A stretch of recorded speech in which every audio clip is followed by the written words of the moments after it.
It was a goal that broke millions of England fans' hearts and is still talked about more than 2 decades on. Brazilian Ronaldinho's looping shot over David Seaman's head in the 2002 World Cup sparked feverish debate as to whether it was a fluke or not. Either way, the nation was crestfallen after our quarter-final exit in Japan, and one man was suffering more than most. "I was thinking to myself on the pitch, come on, lads, get me out of this. Because if it stays at 2-1, am I going to get treated the same as what Becks did in 1998? Says David. "Even while the game's still going on, those thoughts were going around in my head. Yet even after Ronaldinho was sent off 7 minutes later, David's prayers weren't answered as England crashed out of the competition. I went towards the England fans and felt like I'd let everyone down, and then the tears and the emotions came," David says. He still can't remember his teammates rallying around him afterwards at the final whistle. "I've seen pictures since of Beckham saying something in my ear, then, manager, Sven. And I still haven't got a clue what they said," he says. "I tried to go into the press conference afterwards and I was just breaking down all the time and they were like, no, just take him away. And then having that worry of coming home and worrying about what sort of reception I was going to get and what was going to happen."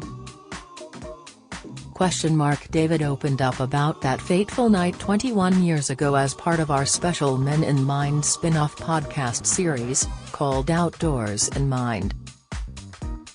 The vital series, to support Go Outdoors and mental health charity Mind's Hats On for Mind campaign, encourages people to open up about their mental health, as well as embracing the benefits of getting outdoors. It comes as Mind found that 94% of people who took part in outdoor exercise activities said they had felt benefits to their mental health. David says he remembered vividly the abuse dished out to Becks after his sending off for a petulant kick at Diego Seaman, in 1998. The footballer was spat at in the street and subjected to death threats, while an effigy of him was strung up outside a pub with a noose around the neck. And, 4 years on, thoughts of that horrific backlash were racing through his head as he endured a grueling 13-hour plane journey home to London's Heathrow. But as soon as he stepped onto the tarmac and was whisked through arrivals, the reality was thankfully very different. "There were a lot of England fans at the airport, and as soon as they saw me, they started singing my name," he admits. "Honestly, it was such a relief. I still get stick about it. There's no doubt, from away fans, especially Tottenham fans, but it's what it is. It's part of me." Beckham's 1998 sending off, and the subsequent abuse, are explored in his new Netflix documentary. In it, Victoria Beckham reveals how her husband was left clinically depressed, as he struggled with the backlash. It was an admission that left David shocked, not least as the pair were England regulars, but also spoke volumes about men in particular not being able to open up about their mental health. "You just don't know, do you? Because there wasn't a lot said about mental health back then," he says. While he says Beck's abuse was on another level to what he himself endured during his career, sometimes it could get too much. "Even me putting the ball down, taking a few paces back to take the goal kick, I'm really close to the fans, and the horrible stuff that they used to shout at me," he says. "Even at Anfield, way back in the day, I remember getting spat on. By little kids as well, and it was just soul-destroying because you can't do anything." Thankfully, David was able to shrug off the crowds, and navigate his way through his career, without any detrimental impact on his mental health. Some of his teammates, however, were less fortunate, and struggled under the weight of alcohol and gambling addiction. Just as Beckham was struggling in silence, so too were Arsenal teammates Tony Adams and Paul Merson. "I didn't know that they were struggling that bad until they came out and said so, in a press conference," he says. "We always used to go out together, and get drunk or whatever.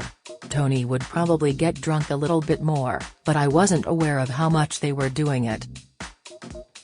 David says it saddens him that the culture in football was such they felt they couldn't open about their struggles in order to get help.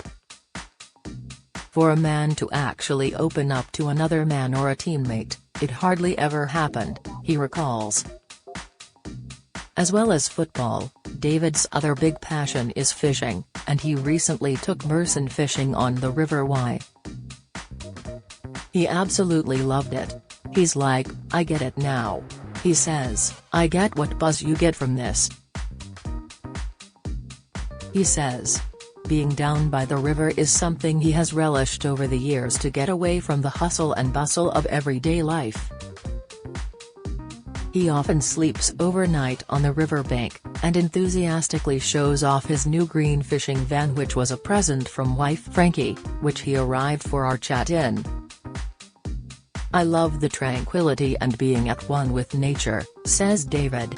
"I always take my binoculars because I just love watching wildlife, especially different birds whizzing around, such as sparrowhawks, kites, buzzards and kestrels." It's something that he has enjoyed with former England teammate Paul Gascoigne, who like others has struggled with addiction, and his mental health. "I used to look after him, even back in the day in Euro '96, we'd go fishing and he'd be messing about, and I'd be like, 'No, I'm fishing, mate. You do what you want, but I'm fishing.' But he is clearly very fond of Gaza and sticks by him through thick and thin.